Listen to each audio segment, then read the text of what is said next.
Starting में दिक्कत होगी, थोड़ी बहुत दिक्कत तो होगी। मैंने 12th क्लास या 11th क्लास किस मीडियम से किया था? 11th 12th please Hindi medium से ले लो।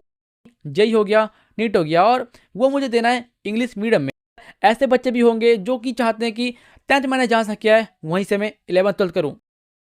तो हेलो मेरे गुल्लो, कैसे हो? मुझे पता है बहुत ज़्यादा अच्छे हो। देखो आज की वीडियो बहुत कमाल की होने वाली है। क्यों? क्योंकि आज की वीडियो का इंतजार तुम में से बहुत लोग कर रहे थे। क्योंकि आज की वीडियो का टॉपिक है हम 11th क्लास में क्या ले, इंग्लिश मीडियम या हिंदी मीडियम। हाँ मुझे पता है तुम भी इसका आंसर जाना चाहते हो। और देखो मुझे पता है तुमने 10th का एग्जाम दे दिया, अब तुम आ चुके हो 11th क्लास में। और देखो तुमने चूज कर लिया होगा तुम्हें कौन सा स्ट्रीम लेना है, साइंस लेना है, आर्ट्स लेना है कि कॉमर्स लेना है। आई होप तुमने चूज कर लिया होगा। लेकिन यहाँ पर तुम सबका सबसे बड़ा कंफ्यूजन है कि भाई हम 11th क्लास या 12th क्लास इंग्लिश मीडियम में करें कि हिंदी मीडियम में, प्लीज हमें बताओ। तो चलो आज की वीडियो के माध्यम से मैं तुम्हारा ये कंफ्यूजन दूर करता हूँ बहुत ही प्यार तरीके से, मतलब प्यारे तरीके से। तो चलो टाइम वेस्ट नहीं करते, फटाफट वीडियो स्टार्ट करते। लेकिन उससे पहले एक बात सुन के जाओ। देखो आज की वीडियो में एडिटिंग नहीं करने वाला हूँ, क्योंकि देखो आज की वीडियो समझने वाली है, इसलिए मैं जो बोलूंगा उसे मेरी बातों को ध्यान से कान में घुसाना और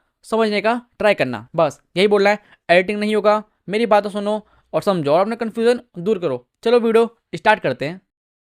देखो 11th क्लास हिंदी मीडियम से करे या इंग्लिश मीडियम से वो मैं तुम्हें बताऊंगा, लेकिन उससे पहले क्या तुम नहीं जानना चाहते कि भैया मैंने 12th क्लास या 11th क्लास किस मीडियम से किया था, हिंदी मीडियम या इंग्लिश मीडियम, और अगर किया था तो क्यों किया था? तो चलो पहले मैं बताता हूँ अपने बारे में। देखो मैंने 12th क्लास किया है हिंदी मीडियम से। अब ये सुनकर कुछ लोग बोलेंगे अबे जा हिंदी मीडियम से किया है तुझे इंग्लिश नहीं आती, तू गवार है। तो मैं बोलूंगा हाँ भाई इंग्लिश नहीं आती, क्या कर सकते, इंग्लिश नहीं आती।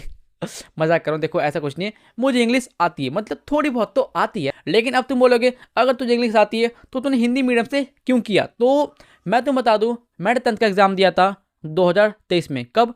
2023। और जहां तक मुझे याद है उस टाइम यूट्यूब पे 11th 12th की पढ़ाई कोई भी नहीं करवाता था। हाँ उस टाइम 11th 12th की क्लास यूट्यूब पे नहीं होती थी जहां तक मुझे पता है। लेकिन जहां से मैंने 10th क्लास किया था वहां के सर उन्होंने कहा चलो हम स्टार्ट करते हैं 11th क्लास ऑनलाइन, और उन्होंने स्टार्ट किया था हिंदी मीडियम। लेकिन देखो अब मेरे पास आ गए थे दो ऑप्शन। पहला ऑप्शन था या तो मैं ऑनलाइन क्लास करूं जिसमें मुझे करना पड़ेगा हिंदी मीडियम, और दूसरा ऑप्शन था मैं घर से बाहर जाऊं, बाहर जाके इंग्लिश मीडियम की पढ़ाई करूं। और मैंने यहाँ पर चूज किया ऑप्शन नंबर 1, यानी कि हिंदी मीडियम और ऑनलाइन क्लास। और ऐसा क्यों, इसके पीछे क्या रीजन है, आ जाओ मैं बताता हूँ। रीजन नंबर 1 हम सबको पता है आजकल ऑनलाइन क्लास बेस्ट है स्टूडेंट के लिए। रीजन नंबर 2 था मुझे पता था अगर मैं बाहर गया, मतलब पढ़ने के लिए बाहर निकला, तो मैं बिगड़ जाऊंगा संगति माँ के। हाँ ऐसा होता है, बिहार के 95% बच्चे बाहर पढ़ने जाते हैं लेकिन बाहर जाके बिगड़ जाते हैं, इसलिए मैंने कहा मैं नहीं जाने वाला बाहर। और रीजन नंबर 3 पैसा। हाँ देखो अगर तुम बाहर पढ़ने जाते हो, सिटी में पढ़ने जाते हो, तो ऐसा मुझे लगता है तुम्हें एक साल में कम से कम 1 लाख या 1.5 लाख तो लग जाएंगे, ऐसा मुझे लगता है। लेकिन यहाँ पर ऑनलाइन में एक साल कितना लगता है? बस 1500। कितना कम है ये, और 1500 में तुम्हें मिल रही है बेस्ट एजुकेशन। तो मुझे लगता है ऑनलाइन बेस्ट था मेरे लिए, इसलिए मैंने चूज किया ऑनलाइन हिंदी मीडियम। और हाँ मुझे पता है ये सुनने के बाद तुम में से कुछ लोग बोलोगे भैया मान लीजिए मैंने 12th क्लास कर लिया हिंदी मीडियम से, लेकिन 12th के बाद मुझे देना है जेई या नीट, जो कि मैं देना चाहता हूँ इंग्लिश मीडियम से, तो क्या मुझे दिक्कत नहीं होगी? प्लीज बताओ। तो देखो इसका आंसर मैं तुम्हें आगे दूंगा, बहुत ही प्यार से तुम्हें समझा दूंगा तुम्हें क्या करना है क्या नहीं करना, ठीक है? इसलिए एंड तक वीडियो को प्यार से देखना। तो चलो अब मैं तुम्हें बताता हूँ तुम्हें 11th क्लास में हिंदी मीडियम लेना है कि इंग्लिश मीडियम। तो प्लीज इसे ध्यान से सुनना, प्लीज ध्यान से। फर्स्ट हम बात करते हैं इंग्लिश मीडियम के बारे में। तो देखो अगर तुम्हें इंग्लिश आती है, इंग्लिश आती है मतलब अगर तुम इंग्लिश को पढ़ सकते हो, इंग्लिश समझ सकते हो, इंग्लिश मतलब अपने शब्दों में लिख सकते हो, तो मैं बोलूँगा go for it English medium. मतलब कि 11th क्लास में चुपचाप मुंह पे उंगली रखो और इंग्लिश मीडियम ले लो, बात खत्म। और ये सुनने के बाद तुम बोलोगे भैया मान लीजिए मेरी इंग्लिश अच्छी है, मुझे इंग्लिश आती है, लेकिन मैंने 10th क्लास किया है हिंदी मीडियम से, और अगर मैं 11th क्लास में हिंदी मीडियम लेता हूं तो क्या मुझे कोई दिक्कत होगी? तो मैं बोलूंगा ऑफ कोर्स 1-2 महीने में, मतलब स्टार्टिंग में दिक्कत होगी, थोड़ी बहुत दिक्कत तो होगी, लेकिन कुछ महीनों बाद, जैसे कि 2 महीनों बाद, 3 महीनों बाद तुम्हारी दिक्कत शांत हो जाएगी, बिल्कुल प्यार से। इसलिए चाहो अगर तुम्हारी इंग्लिश अच्छी है, अगर तुम इंग्लिश को लिख सकते हो, समझ सकते हो, अपने शब्दों में लिख सकते हो, तो जाओ इंग्लिश मीडियम ले लो प्लीज। अब हम बात करते हैं हिंदी मीडियम के बारे में। देखो अगर तुम्हारी इंग्लिश ज़्यादा अच्छी नहीं है, अगर तुम्हारी इंग्लिश बहुत बेकार है, मतलब उतनी अच्छी नहीं है, तो मैं तुम्हें बोलूँगा 11th-12th प्लीज़ हिंदी मीडियम से ले लो, इंग्लिश मीडियम मत लेना। क्योंकि देखो मैंने बहुत बच्चों को देखा है, बहुत बच्चों को जिनकी इंग्लिश वीक होती है, लेकिन वो थोड़ा कूल बनने के लिए 11th क्लास में, जैसे कि बाकी लोगों को बोल सके कि भाई मैं 11th क्लास इंग्लिश मीडियम से कर रहा हूँ, वो 11th क्लास इंग्लिश मीडियम में ले लेते और आगे जाके फेल हो जाते हैं भाई। सच में बहुत गंदा नंबर आता है उनका। इसलिए अगर तुम इंग्लिश में वीक हो तो देखो स्टाइल मत माना ज़्यादा, चुपचाप हिंदी मीडियम ले लो। और ये सुनने के बाद ना तुम में से कुछ लोग बोलोगे भैया पता है 12th के बाद ना मुझे कोई कॉम्पिटेटिव एग्जाम देना है, जैसे कि जेई हो गया, नीट हो गया, और वो मुझे देना है इंग्लिश मीडियम में। इसलिए भैया देखो 11th क्लास मैं लूंगा इंग्लिश मीडियम में, भले ही मुझे इंग्लिश का ABCD नहीं आता है, फिर भी मैं लूंगा इंग्लिश मीडियम में। और देखो ऐसा जो भी बोल रहा है ना, मुझे पता है तुम ऐसा क्यों बोलते हैं, क्योंकि तुमने कहीं सुना होगा कि भाई अगर तेरी इंग्लिश वीक है ना तो 11th क्लास में जाके इंग्लिश मीडियम ले ले,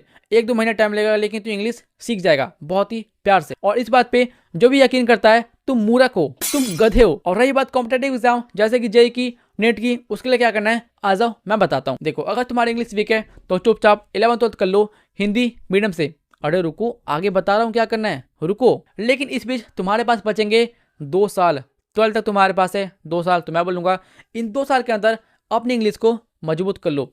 कैसे मजबूत करना है वो तुम जानो, इंग्लिश क्लास कर लो या जो जानना है वो कर लो। इसलिए मैं बोलूँगा इन 2 साल में अपनी इंग्लिश को मजबूत करो। उसके बाद जब तुम 12th पास कर लोगे उसके बाद जाओ जेई का एग्जाम दो, नीट का एग्जाम दो इंग्लिश मीडियम में, बात खत्म।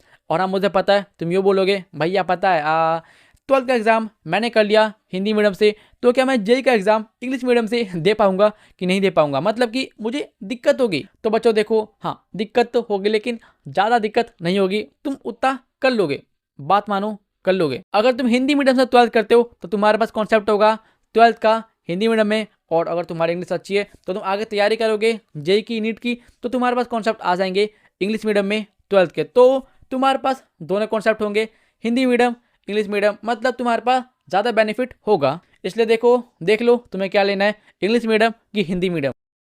और हम देखो यहाँ पर मुझे पता है ऐसे बच्चे भी होंगे जो कि चाहते हैं कि 10th मैंने जहाँ से किया है वहीं से मैं 11th-12th करूँ। क्यों भाई तुम हो ना, हाँ मुझे पता है तुम हो, लेकिन जहाँ तुम पढ़ना चाहते हो वहाँ पढ़ाई होती है हिंदी मीडियम में। मुझे पता है तुम कहाँ पढ़ना चाहते हो, लेकिन अब तुम फंस चुके हो क्योंकि तुम्हें लेना है 11th-12th इंग्लिश मीडियम से, लेकिन तुम्हारे सर करवाते हैं हिंदी मीडियम, तो तुम फंस चुके हो बुरी तरीके से। इसलिए मैं कुछ नहीं बोलूँगा, अपने दिल की सुनो, दिमाग की सुनो और अपना सोच समझ के जो लेना है वो लो।